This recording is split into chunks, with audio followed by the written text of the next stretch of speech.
다 같이 묵도하심으로 주일 예배를 드리겠습니다. 새 노래로 여호와께 노래하라. 온 땅이여 여호와께 노래할지어다.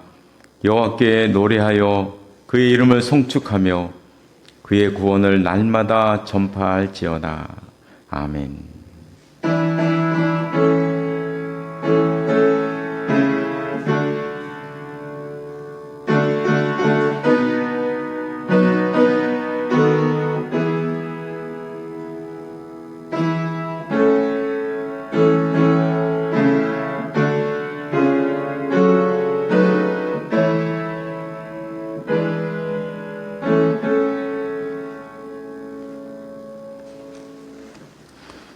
모두 일어나셔서 찬송가 80장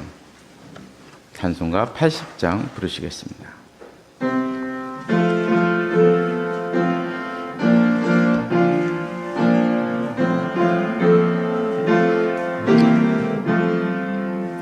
천지에 있는 이름 중 귀하고 높은 이름 준하시기 전 지으신 구주의 이름 예수.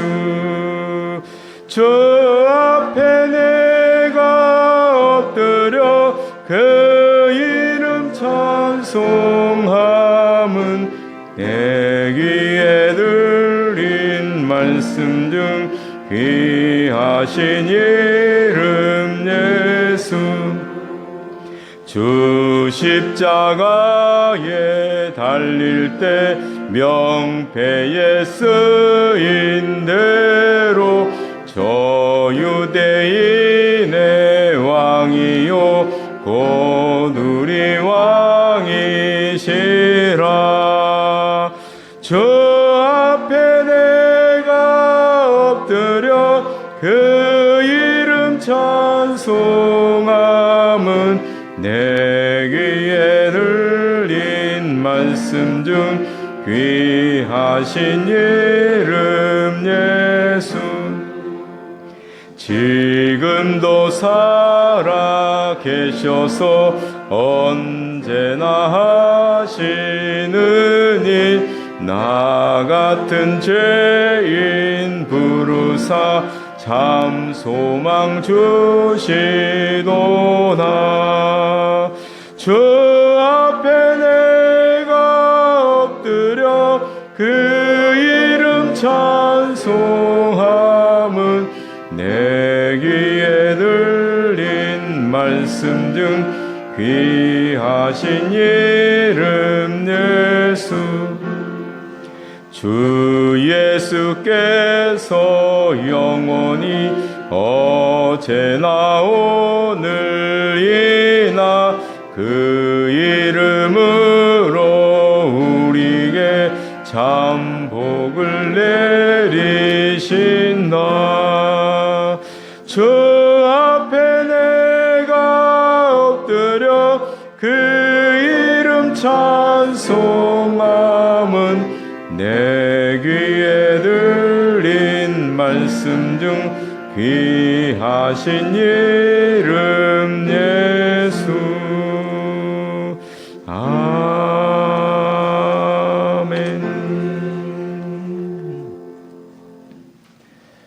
교동문은 23번입니다.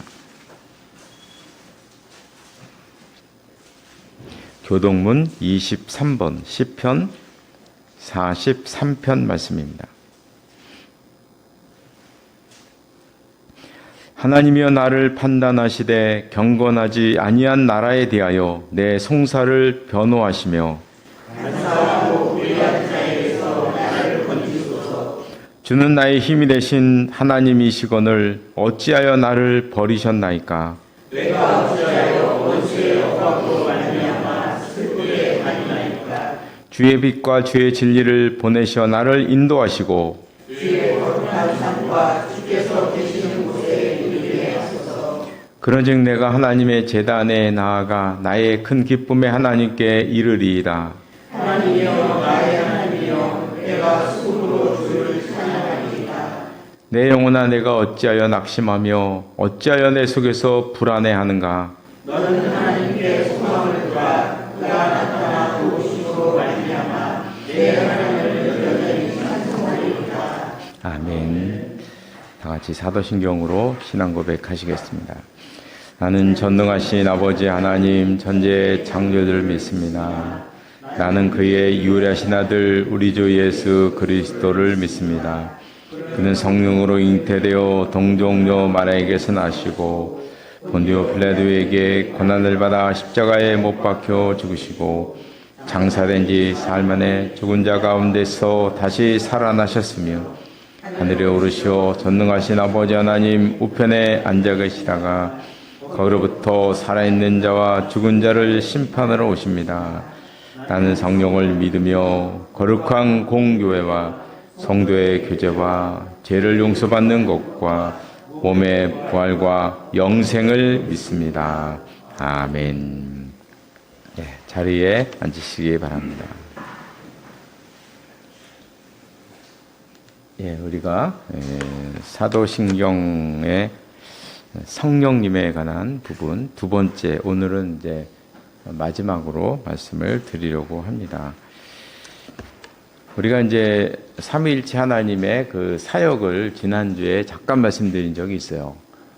물론 이제 여기 한정되는 건 아니지만 성경에서 말씀하신 성부 하나님은 구원을 계획하셨고 성자 하나님은 구원의 일을 완수하셨고 성령 하나님은 성자가 완수한 구원을 구원받을 사람들에게 적용하신다. 그래서 현재 우리와 함께 하시고 우리와 관계가 있으신 분은 성령 하나님이시다. 이런 말씀을 드렸습니다. 여기서 우리가 항상 기억해야 될 것은 구원에 계시는 예수 그리스도로 완수되었다. 완성되었다는 점을 항상 우리가 기억을 해야 합니다. 이 말은 더 이상의 구원에 계시는 없다 하는 점이죠. 완성되었으니 더 이상의 구원에 계시는 없다. 조금 더 나아가서 또 다른 성경은 필요 없다. 또 다른 성경은 필요 없어요. 해석서는 있어도 또 다른 성경, 또 다른 예수 필요 없다는 거죠. 왜요? 다 완성되었기 때문에. 그래서 내가 예수다, 또 다른 성경 얘기하는 건 다 이단이죠. 다 이단입니다. 완성되었는데, 완성되었기, 더 다른 계시가 필요 없다. 그래서 이제 우리에게 남은 것은 그 말씀에 대한 해석과 적용이에요. 그래서 말씀에 대한 해석과 적용, 이것을 감당하시는 분이 성령이신 거죠. 그 성령님과 늘 우리가 교통하고, 우리를 깨닫게 하시고 우리 마음의 문을 열게 하시고 그래서 진리 가운데로 새롭게 인도하시면서 생활 속에서 적용하게 하시는 이제 그런 것입니다. 근데 우리가 역사적으로 보면 성경의 해석과 적용은 시대마다 다를 수밖에 없고 사람마다 다를 수밖에 없고요. 환경마다 다를 수밖에 없어요. 나라마다 다를 수밖에 없어요. 당연히 다를 수밖에 없죠. 예를 들면 성경에 흰눈처럼 되리라 그랬는데 아프리카에는 흰눈이 없잖아요. 그죠? 해석이 달라질 수밖에 없고 적용이 달라질 수밖에 없는 거예요. 그래서 그들은 흰눈처럼 이렇게 안 하고 흰 오리털처럼 되려 이렇게. 그럼 잘못 번역일까요? 원본에는 흰눈인데 흰 오리털처럼 됐다. 잘못된 건가? 이게 해석을 하고 적용을 하고. 근데 이런 것들이 엄청 많아요. 엄청 많습니다.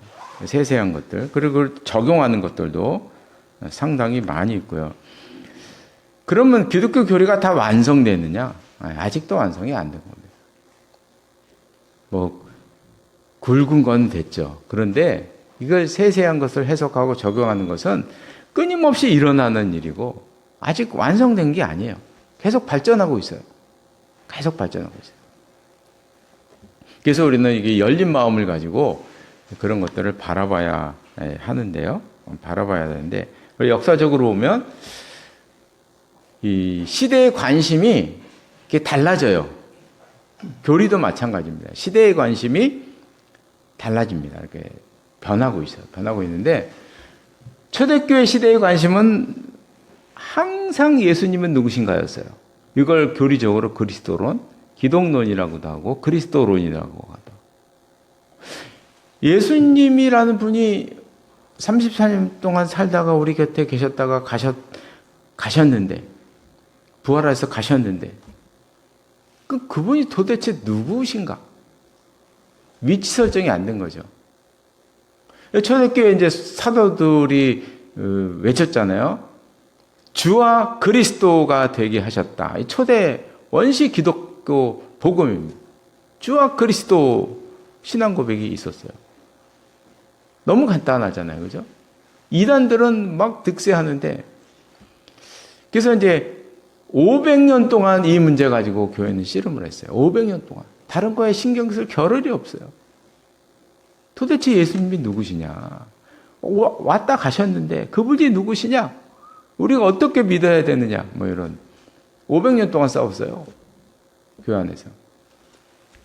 현대의 관심은 한 1900년, 1800년 때부터죠. 관심은 변해서 성령님은 누구신가? 성령론에 대한 관심으로 바뀌게 되죠. 성령론에 대한. 그래서 현대 이단들은 대부분 성령론 끼고 나와요. 성령론과 종말론을 끼고 나오지 않는 이단은 없어요. 지금의 논쟁의 중심에 있기 때문에, 뭐 지금은 이제 많이 정리됐지만 그래도 아직도 논쟁의 중심에 있어요. 기독론 하나 가지고 500년을 싸웠어요. 그럼 성령론 하나 가지고 500년 싸워야 될 거 아니에요. 그렇죠? 그래야 뭔가 그렇게 나올 거 아니겠어요. 근데 지금 한 200년밖에 안 되는데. 200년도 엄청 된 거지만 200년밖에 안 됐어요. 그러니까 이 아쉬운 점은 칼빈 선생님이 성령론에 대해서 얘기를 안 했다는 거예요. 종교개혁 때는 교회론이 바빴잖아요. 루터와 칼빈 선생님이 성령론을 정립을 안 해주셨어. 책에다 안 쓰셨어. 그래가지고 그 후대 사람들이 그냥 애를 먹고 있어요. 지금 신학자들도 성령이 누구신가. 그 지난주에 말씀드린 것처럼 성령은 그냥 하나님의 영이 아니시냐. 왜 뭐 삼위격이 아니시냐. 그냥 하나님의 활동력으로 보면 안 되냐. 이런 도 아직도 있어요. 정립이 안 된 거예요. 확실히. 그래갖고 지금 이거 다퉈야 됩니다. 많이 다퉈야 돼요. 그리고 성경적 근거를 더 찾아내고 더 해석을 하고 더 적용을 하고 성령의 도움을 받아서 더 지혜롭게 해나가는 중에 있는 것이죠. 지금. 그래서 지금 하여간 모든 이단들도 다 성령론을 끼고 나오게 돼 있어요. 다 끼고 나와요. 이렇게 교회가 성령님에 대해서 관심을 가지면서 내적 은사에 대한 중요성이 크게 대두되기 시작했어요. 그 이전에는 외적인 은사를 주로 중요하게 생각했죠. 뭐 보이는 거 있잖아요. 뭐 요즘도 중요하게 생각하지만 뭐 병을 고친다든지 뭐 기적을 일으킨다든지 아니면 교회 직분도 은사 중에 하나니까 교회 직분을 갖는다든지 이런 외적인 은사에 대한 중요성을 이렇게 많이 강조했었는데 이 성령에 대해서 알면 알수록 성경에 없는 건 아니에요. 성경에 다 나와 있는데 몰랐던 부분들이 자꾸 드러나는 거죠. 정말 중요한 것은 무엇이냐? 정말 성령의 열매를 맺는 것은 내적인 은사였다는 거예요. 병 고치는 은사 받았다고 성령의 열매가 맺나요? 전혀 상관이 없어요. 내가 뭐 목사가 된다고 성령의 열매, 사랑의 열매가 주렁주렁 맺나요? 전혀 상관이 없는 거예요. 외적인 은사와 성령의 열매는 전혀 상관이 없어요. 내적인 은사가 성령의 열매와 직접적인 관계가 있더라. 성경에 없는 게 아니잖아. 다 나와 있는데. 이 새로운 시각을 열게 된 거죠. 그래서 내적인 은사에 대한 연구가 집중되었다는 것. 그럼 도대체 내적인 은사가 왜 중요하냐? 그 내적인 은사는 내 삶의 방향성을 나타내기 때문에요. 하나님께서 우리에게 우리 삶의 방향성을 알려주신 게 은사예요. 내적인 은사. 뭐 노래에 관심이 많고 어떤 노래도 한 부분입니다. 난 막 표현하고자 하는 욕망이 가득한 사람, 그런 은사 받은 사람이 많이 있잖아요. 그죠? 그분은 표현을 해야 돼요. 노래로 표현하든지 아니면은 그림으로 표현하든지 아니면 글쓰기로 표현하든지 표현을 해야 돼요. 그 사람은. 그런 은사를 가진 사람은 표현하지 않으면 답답해서 못 사는 거예요. 표현을 해야만 안 돼. 그러니까 하나님께서 그 사람에게 주신 인생의 방향은 표현하면서 살아라는 거예요. 방향성을 하나님이 주신 거거든요. 그러면 표현하면서 살아야죠. 그 사람은 표현을 해야 기쁨을 얻고 인생의 즐거움을 얻고 삶의 목적을 발견할 수 있고 획득할 수 있고요. 그 방향에 나아갈 수 있는 거예요. 그거 막히면 답답해서 못 사는 거예요. 안 돼요. 근데 우리가 이제 이 은사에 대해서 가장 잘못하는 거, 요즘은 많이 개선됐어요. 이게 심리학하고 연결이 되잖아요. 심리학과 다 연결해서 발전되고 있어요. 제일 잘못한 거, 지금도 잘못하고 있어요, 사실. 없는 은사를 자꾸 개발하려고 한다는 거예요. 이게 부모의 무지에서 오는 거예요, 부모의 무지. 애들한테서 있는 은사를 발견해서 극대화시켜야 되는데 그런 걸 몰라. 몰라요. 그래서 자꾸 없는 것 갖다 시키는 거야. 학원 때려서 시키고 막 없는 은사 자꾸 찔르는 거예요, 그냥. 되겠냔 말이에요, 그게. 그렇죠? 그게 첫 단추가 잘못 끄셨는데 되겠냐고요, 그게. 안 되는 것이지. 안 되는 것이지. 그래서 우리가 가지는 최선의 것은 하나님께서 내게 주신 은사, 내게 주신 은사라는 건 내 삶의 방향을 정해 주신 건데 그 방향을 깨달아서 그것을 발견해서 그걸 극대화시키는 것이에요. 없는 은사 발굴해서 살아갈 수는 없어요. 한계가 있습니다. 물론 한 50-60%는 따라갈 수 있어요. 열심히 하면 70%까지는 따라갈 수 있어요. 80%도 갈 수 있어요. 그 이상은 안 되는 거죠. 알잖아요, 다 우리는. 그래서 하나님께서 이건 다 내게 DNA 속에 들어가 있는 거예요. 다 들어와 있는 것입니다. 밖에서 발견할 수가 없어요. 내 안에서 발견해야지. 그것을 끄집어내서 발견해서 찾아가야 한다. 이거는 뇌 과학자들도 다 벌써 얘기하고 있어요. 뇌는 3살인가 다 방향이 정해진다 그러잖아요. 어떻게 바꿀 거예요, 그걸 다? 벌써 뇌 속에 도로가 다 났는데 어떻게 다른 도로를 또 낼 거예요, 우리가? 그렇잖아요. 벌써 3살, 4살까지 내 도로가 다 열려 이렇게 만들어졌어요. 근데 어떻게 또 다른 도로를 내가 내냐고 안 해요. 20살, 30살 돼가지고 어떻게 내 머릿속에 없는 도로를 또 내냐고 내가. 거기에 노력을 기울이지 말고 하나님께서 내게 심어주신 그걸 찾아서 극대화시켜라. 이게 성령론을 개발하면 개발할수록 은사에 대한 이 개념이 점점 발전할수록 점점 확실해지는 거예요. 그게 점점 확실해지고 있어요. 그래서 우리 삶의 방향을 벌써 우리 안에 다 넣어주셨다. 그것을 발견하며 살아야 한다. 이 성령론을 우리가 연구하면 할수록 점점 드러나는 중요한 사항입니다. 이 성령론에 대해서는 제가 교리적으로 복잡한 얘기는 안 하려고 그래요, 이 시간에. 너무 복잡해가지고. 그건 나중에 또 시간 되면 종합적으로. 근데 이제 전에도 말씀드렸지만 삼위일체 하나님에 대한 얘기는 무엇이다 이렇게 우리가 정의내릴 수가 없어요. 우리의 상상을 뛰어넘는 그 존재론적 위치에 있는 분이기 때문에 이것은 아니야 이렇게 나갈 수밖에 없어요. 이거는 이단이야, 이거는 아니야 이렇게 나가야 돼요. 조심스럽게 접근할 수밖에 없는 그런 한계가 있다는 것을 늘 기억하시기를 바랍니다. 잠깐 기도하시겠습니다.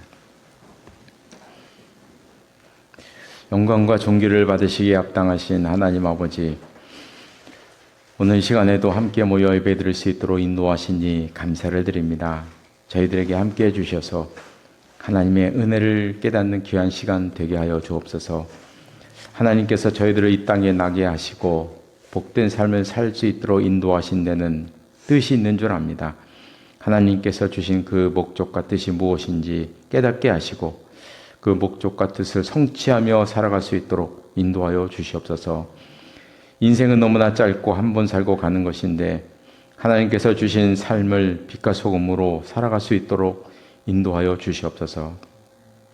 지금 만물이 푸르러지고 아름다운 꽃을 피우고 나무들도 작은 잎을 내어서 보는 저희들로 하여금 포근하고 시원한 마음을 갖게 합니다. 저희들도 하나님께서 만드신 자연처럼 아름다운 삶을 살아갈 수 있도록 함께하여 주시옵소서. 이 시간 말씀을 나누고자 합니다. 주시는 그 말씀으로 한 주간도 하나님 안에서 살아갈 수 있도록 인도하여 주시옵소서. 예수님의 이름으로 기도드리옵나이다. 아멘.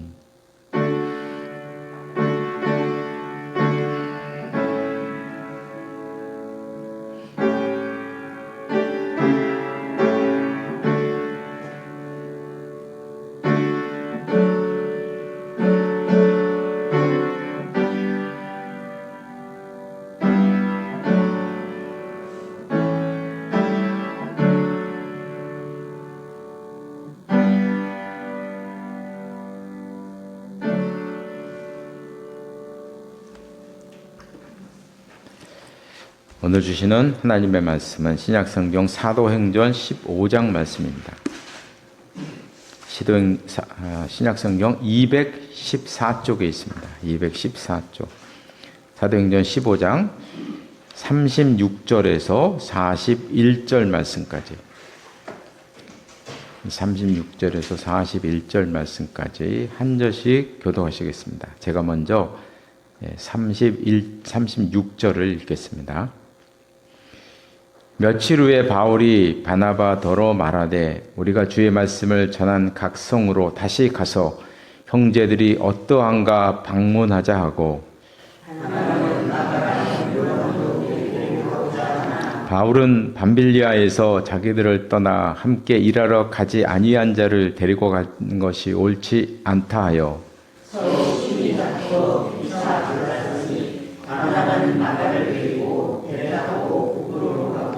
바울은 신라를 택한 후에 형제들에게 주의 은혜에 부탁함을 받고 떠나 수리아와 길리기아로 다니며 교회들을 경고하게 하니라. 아멘. 이 말씀이 하나님의 은혜가 함께 하시기를 바랍니다. 찬송가 315장 찬송가 315장 부르시겠습니다.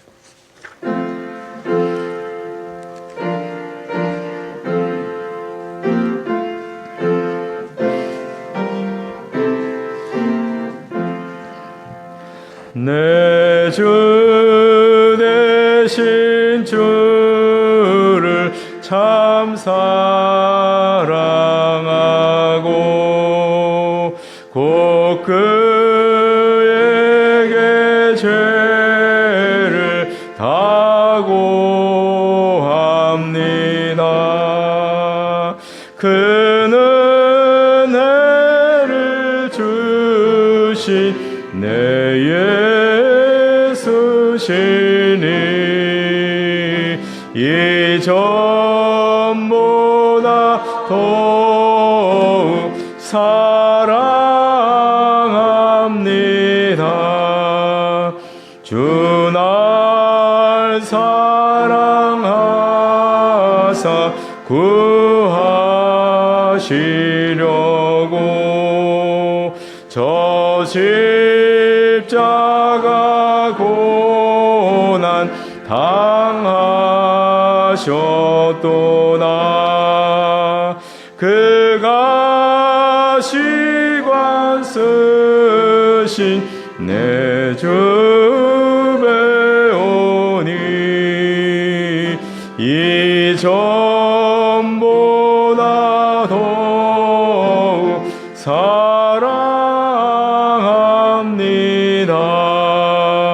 내 평생에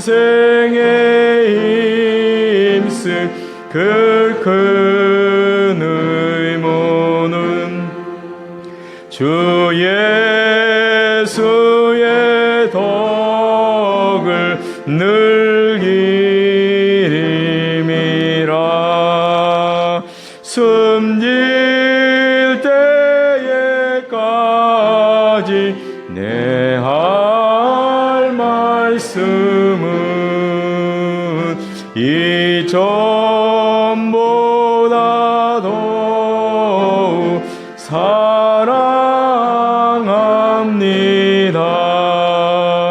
그 영광의 나라 나 들어가서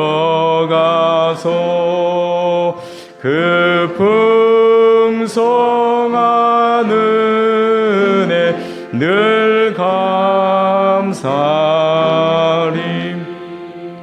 금면류관 쓰고 나 찬송할 말 이전보다 더욱 사랑합니다.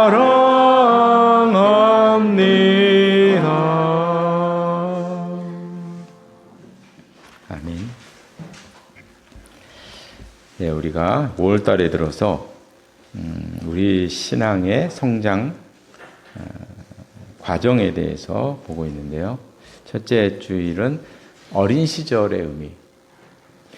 지난 주일은 이제 어린 시절을 지나서 성장 시절의 의미를 보았습니다. 성장 시절에서는 세 가지의 시험을 통해서 영성과 인격과 능력을 갖추시더라. 성경에 나와 있는 하나님의 사람들을 연구해 봤을 때 세 가지 시험, 한 가지 당하는 사람도 있죠. 보통 이 세 가지 시험은 다 한 번씩 거치는 시험이 있더라는 거죠. 진실성 검증, 순종 검증, 말씀 검증, 세 가지 시험. 참 흥미로운 것은 이 시험이 점프대의 역할을 하더라는 것이죠. 그래서 이 시험을 통과하면 그것이 점프대의 역할을 해서 우리를 더 높은 단계로 올려놓더라. 그러니까 시험이라는 것이 그게 나쁜 게 아니더라는 거죠. 알고 보니 시험을 통과하고 나면 더 높은 단계로 점프하더라. 이것이 이제 하나님의 사람들에 대한 연구 결과입니다. 근데 이 성장 과정에서는 이제 한 가지 생각해야 될 게 중요한 사람들을 만나더라는 거죠. 요셉의 일생에 요셉이 참 정확하게 이 단계가 이렇게 나눠져 있는 사람이에요. 이게 나누기가 힘든 건데 나눠져 있어요. 그래서 요셉을 보면 이 단계에서 중요한 사람들이 옆에서 막 스쳐 지나가죠. 형들이 자기를 죽이려 할 때 애굽으로 가는 상인이 옆을 이렇게 지나가잖아요. 그죠? 슥 지나갑니다. 슥. 우리 인생에서 옆을 슥 지나가요. 형들이 막 죽이려 할 때 그랬고, 노예 시장에서 막 그냥 인간 시장, 노예 시장에서 막 팔려나갈 때 오디발 장군이라는 사람을 만나서 그 집에 가게 되잖아요. 그리고 또 감옥에 들어갔을 때도 그 감옥에서 바로의 신하들을 만나잖아요. 이렇게 사람들을 곳곳에서 스쳐 지나가듯이 만나게 되더라는 것이에요. 성장 단계에서. 이때 만난 사람들이 우리 인생의 중요한 자산이 된다. 중요한 자산이 되더라. 오늘은 이제 본격적으로 사역의 시절.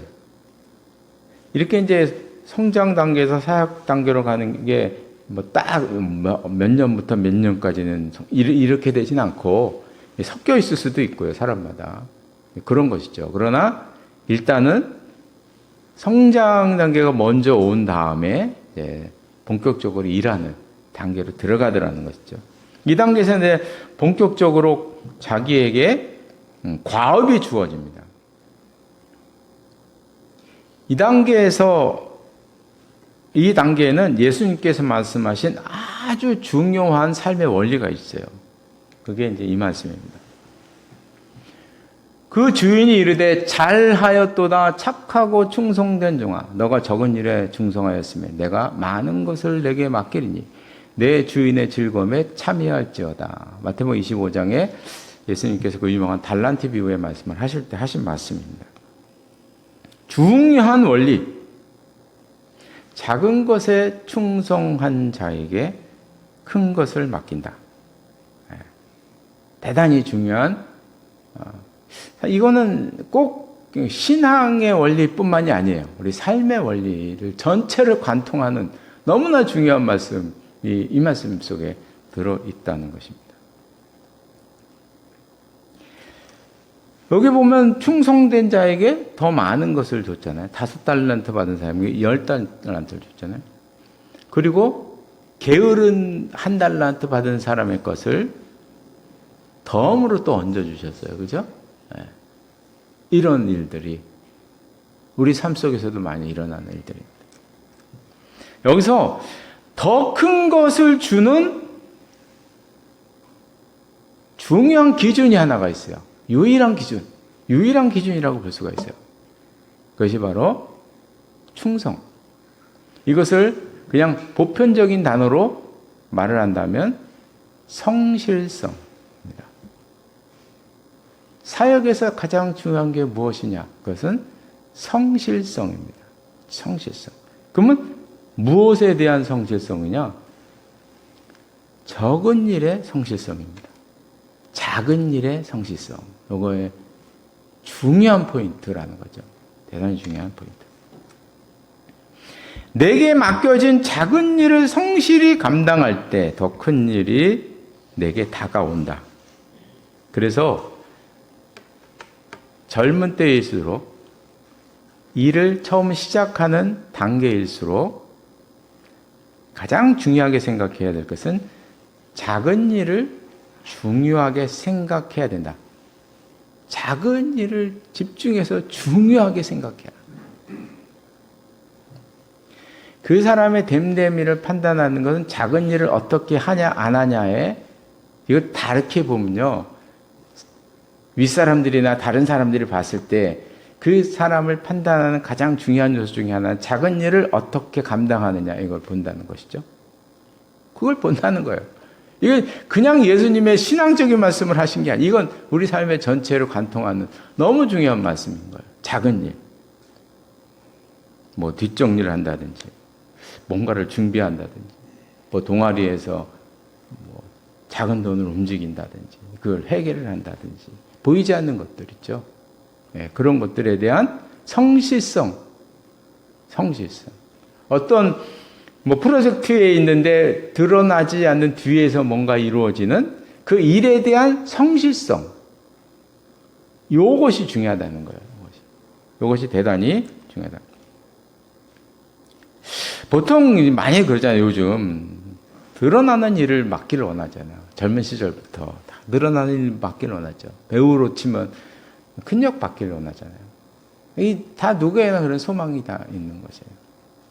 그러나 이 단계를 거치지 않고 올라가면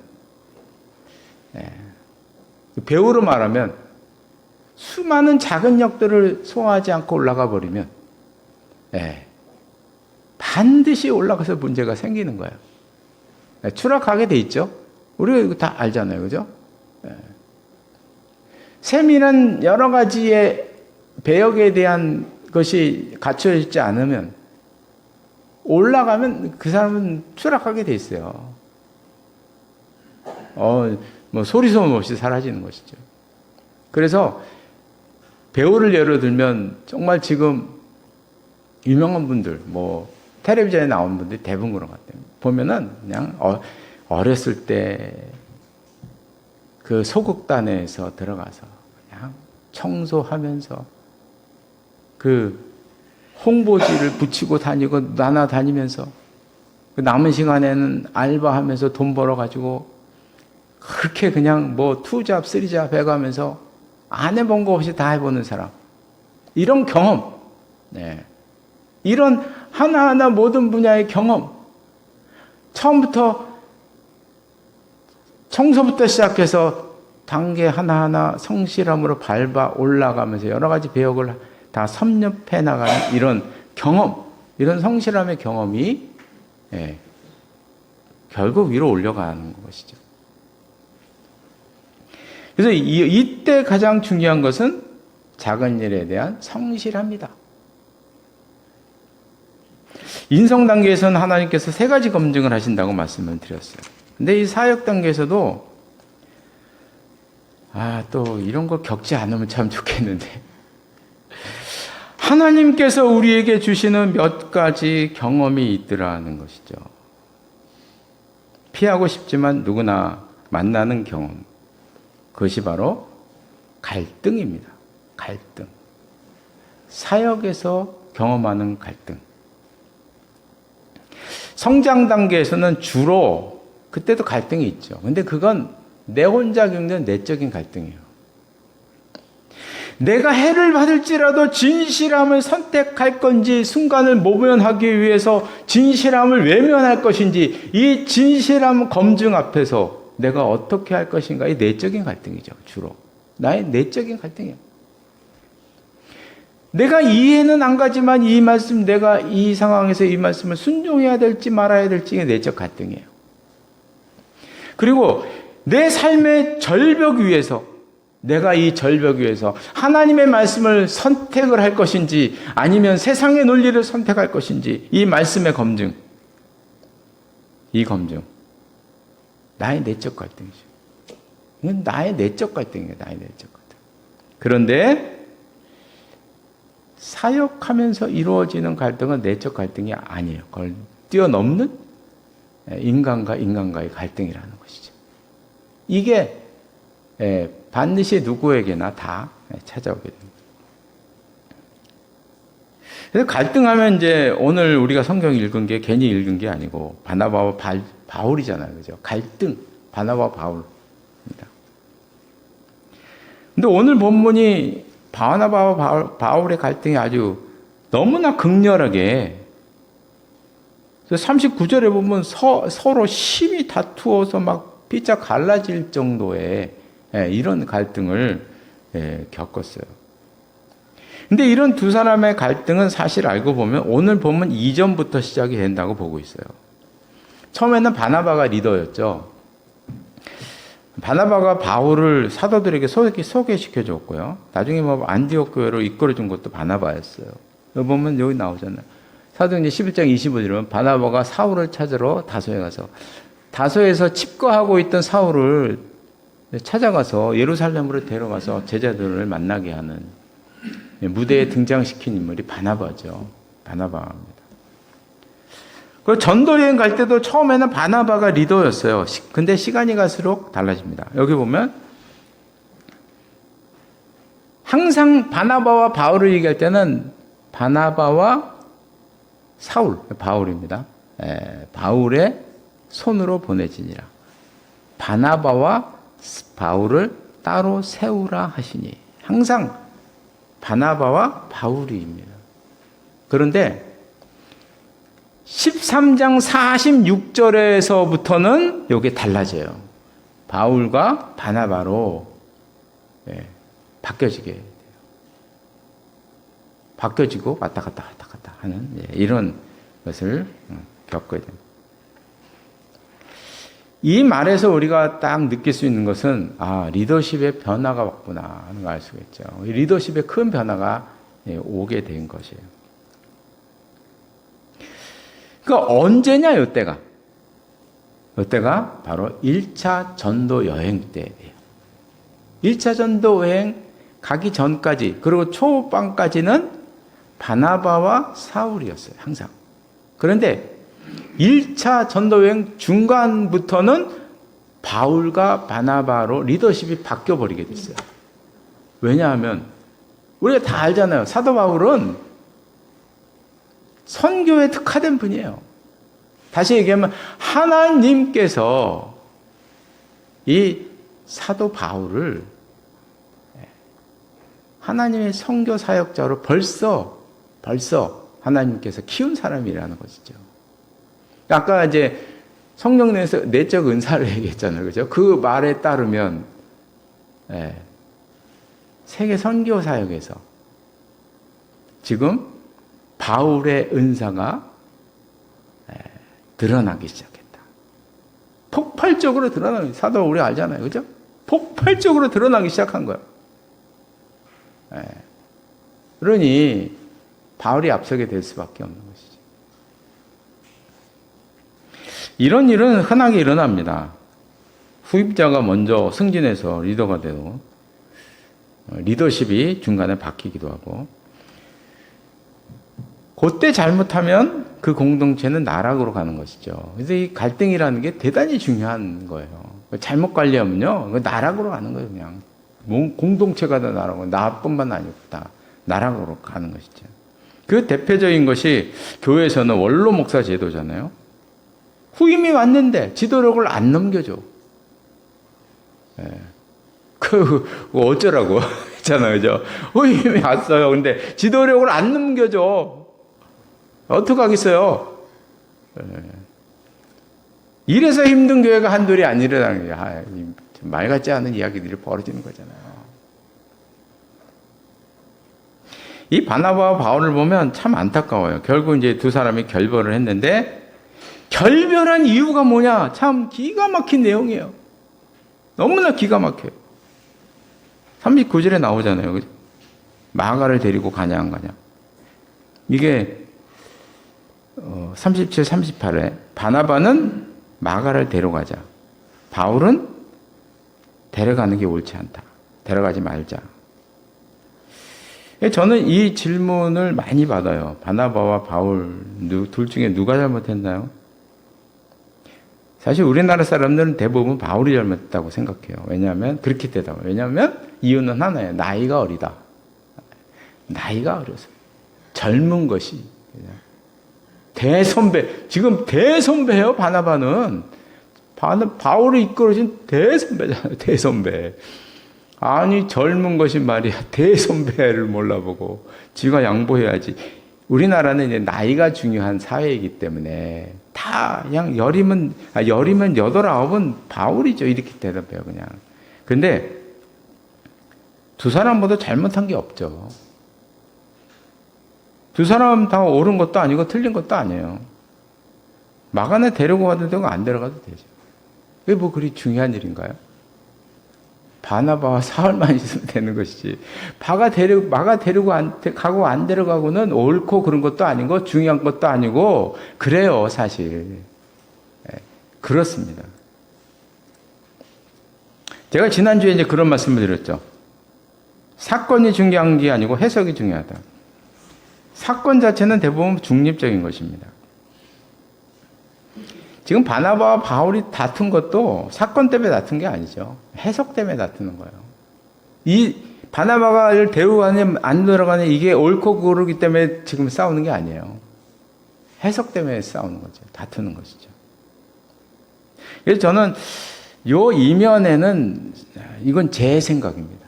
제 생각. 이런 생각도 해봐요. 리더십이 1차 전도여행 때 바뀌었잖아요. 바울이 그래서 바나바가 혹시 섭섭병이 들었나? 섭섭병이 들었나? 바나바가 아무래도 나이가 좀 있고 그러니까 섭섭함이 있어서 이게 폭발한 거 아닐까 여기서? 이런 생각도 해봅니다. 살짝 해봐요. 잘 모르겠고요.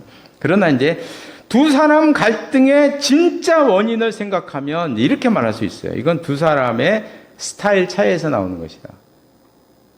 바울은 일 중심의 사람인데 바나바는 사람 중심의 사람이에요. 이게 뚜렷하게 드러나요. 성경에 보면 바나바는 사람 중심의 사람이라는 게 100% 딱 드러나요.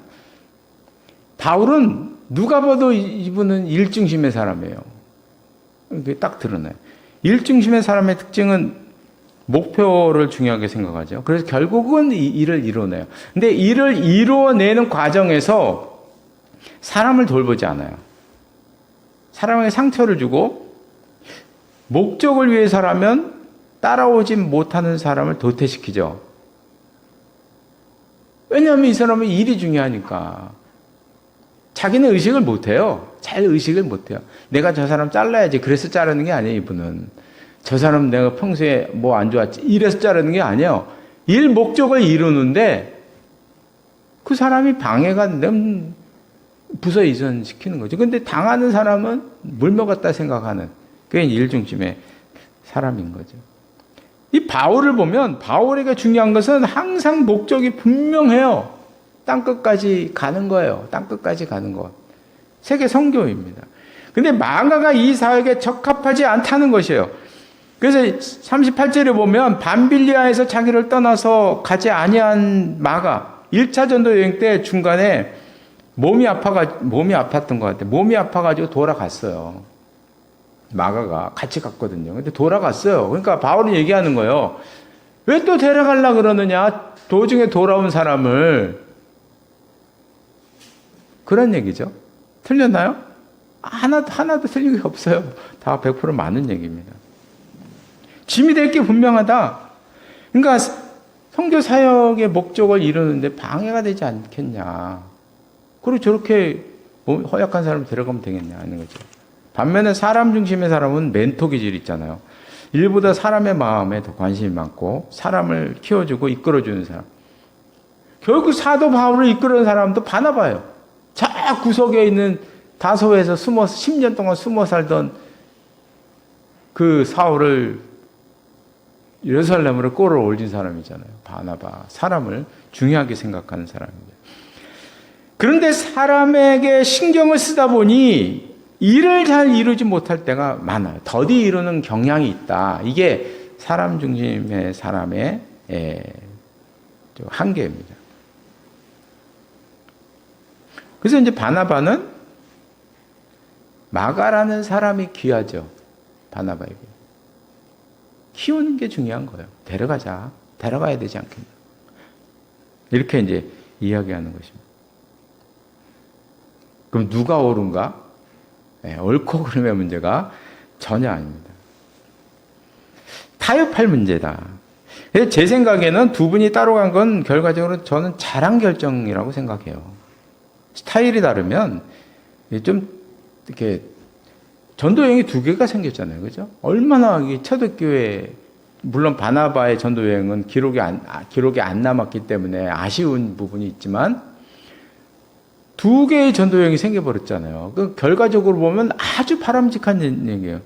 그런데 이 문제로 인해서 오게티가 하나 있다면 다퉜다는 거죠. 심하게 다퉜다는 거예요. 심하게 다퉜다. 이 다투지 않고 잘 협의해서 갔으면 얼마나 좋을까. 이게 이제 오게티가 되는 것입니다.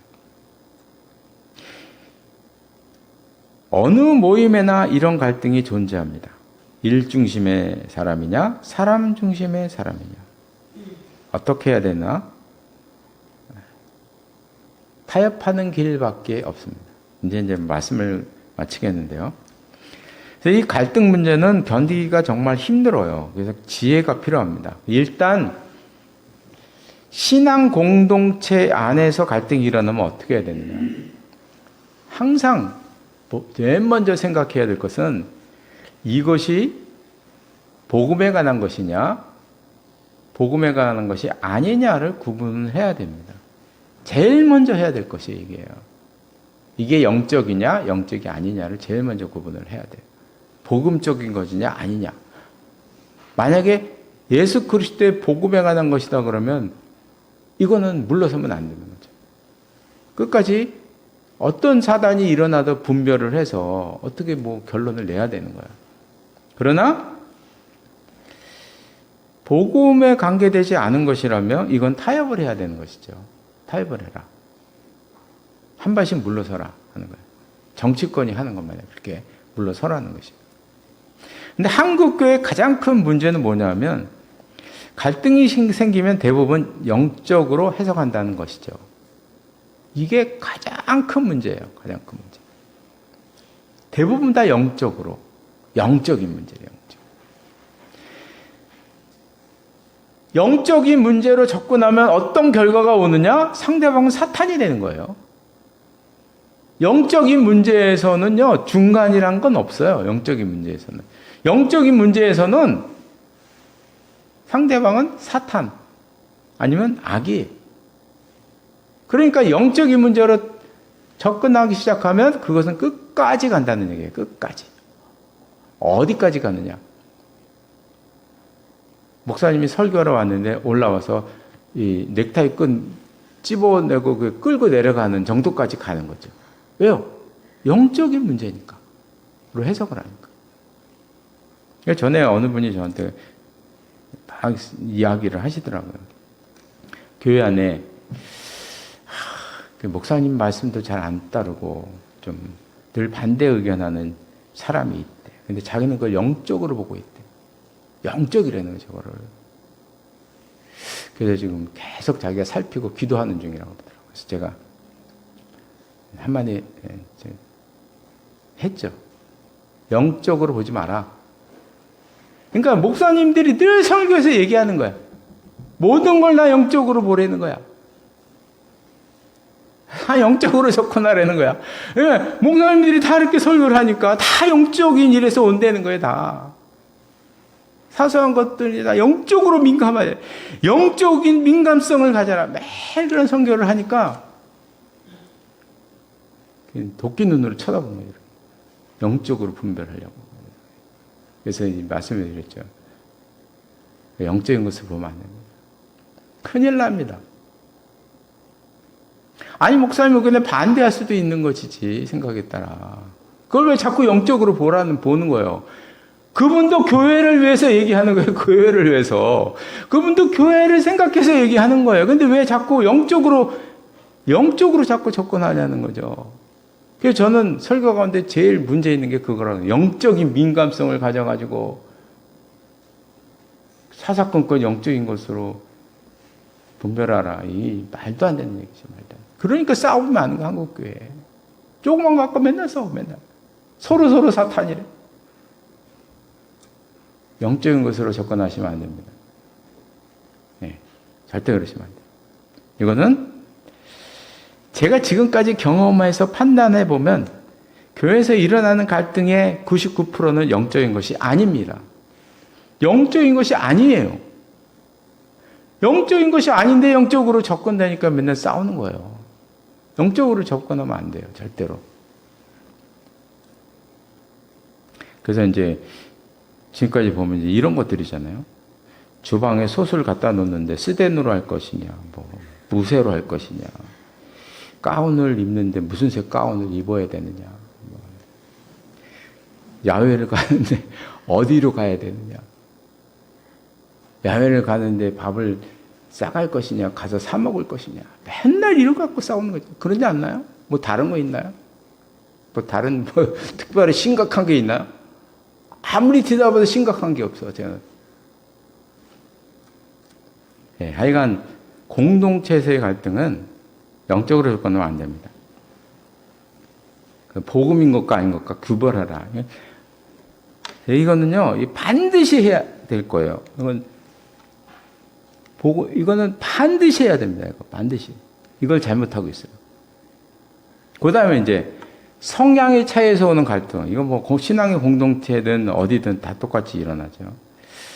네, 전에 성격에 대한 말씀을 드린 적이 있는데 성격의 유형마다 바라는 욕구가 다릅니다. 그래서 우리가 교회에 예를 들면 찬양을 좋아하는 분이 있고, 뭐 봉사 좋아하는 분이 있고, 기도 좋아하는 분이 있고, 뭐 성경 공부 좋아하는 분이 있고, 그리고 또 윤리적인 것을 바라는 분도 있고, 아니면 다른 것보다 성공을 바라는 분도 있고, 어떤 분은 탐구를 바라는 분이 있고, 어떤 분은 지배하기를 바라는 분이 있고, 어떤 분은 화평을 바라는 분이 있고, 욕구는요, 다양해요. 욕구가 이제 성향의 차이가 다양하다는 거죠. 뭐 이런 거 옳고 그름이라는 게 있을 수 없죠. 그죠? 옳고 그름이란 없지만 여기서의 문제는 무엇이냐 하면 다 할 수 없다는 것입니다. 다 할 수가 없어요. 이 말은 무슨 뜻이냐면 여러 가지 욕구가 있는데 다 할 수가 없다는 얘기는 어떤 사람의 의견들은 버려야 한다는 거예요. 여기서 항상 갈등이 일어나는 거죠. 어떤 사람들의 의견은 버려야 한다는 거예요. 이 얘기는. 버려야 한다는 거예요. 어떤 사람은 것만 취해서 가야 된다는 거예요. 여기서 갈등이 일어나는 거예요. 여기서. 그럼 무엇을 선택하느냐? 이제 썼어요. 선택의 기준은 모임의 목적에 따라야 한다. 그 모임의 비전과 목적에 따라야 해요. 반드시 그렇게 해야 돼요. 일부 사람이 좀 섭섭해도 그건 어쩔 수가 없는 일이에요. 이거는 그렇게 처음부터 모이는 사람들이 모여서 목적과 비전을 함께 나누고 그것을 향해서 선택하며 나아가는 수밖에 없어요. 그래서 이런 갈등이 있을 때는 항상 제일 먼저 생각해야 될 것은 우리 모임의 비전이 무엇이고 목적이 무엇인가를 설정하면서부터 다시 얘기를 해야 돼요. 그렇지 않으면 이거는 끝이 없어요. 왜냐하면 욕구가 사람마다 다른데 다 다른데 뭐 어떡하겠어요. 이거 다 알 수는 없는데. 비전과 목적을 새롭게 상기해서 새롭게 나아가야 한다. 그 수밖에 없다는 것이죠. 그래서 갈등이라는 것은 겪지 않을 수가 없어요. 누구나 겪을 수가.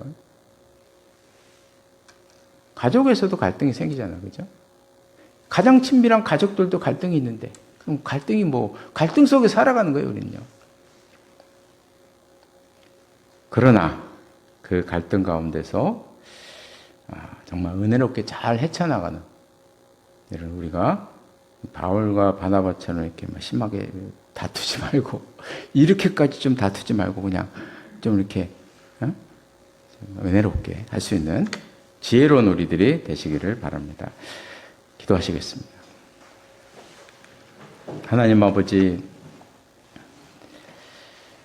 하나님께서는 시험을 우리들의 점프대로 만들어서 그것을 통과했을 때 더 높은 곳으로 우리를 인도하신다는 사실을 보았습니다.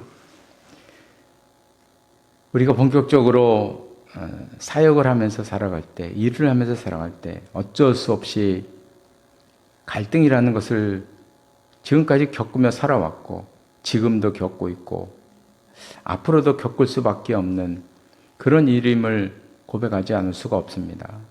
기도 없는 것은 저희들에게 지혜를 허락해 주셔서 잘 분별하게 하시고 지혜롭게 서로를 사랑하며 서로를 위하며 서로를 인정하며 이 모든 것들을 이겨나가는 저희들 될 수 있도록 함께하여 주옵소서. 예수님의 이름으로 기도드리옵나이다. 아멘. 모두 일어나셔서 찬송가 511장 부르시겠습니다.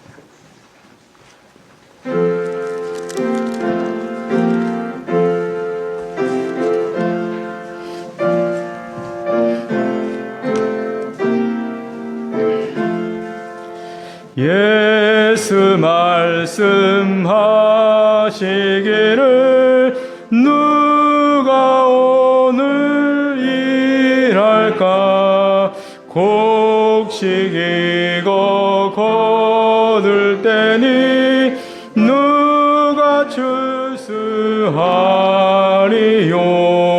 후한 상을 주시려고 일할 사람 부르니 주의 직분 맡으려고 대답하리 누구냐 멀리 가서 이방 사람 구원하지 못하나 내 집 근처 다니면서 건질 죄인 많도다 천사같이 말 못하고 바울같이 못하나 예수께서 구속함을 힘을 다해 전하세.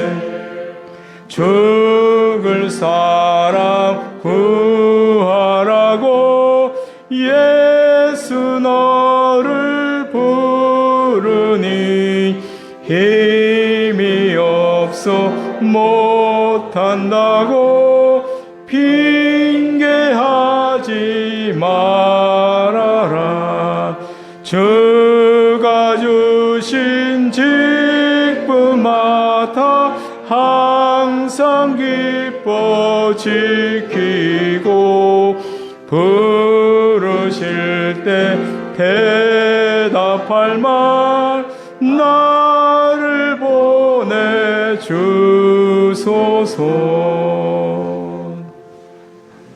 기도하시겠습니다.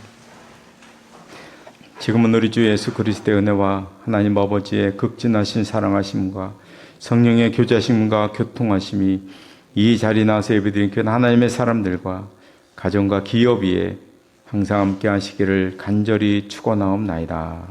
아멘.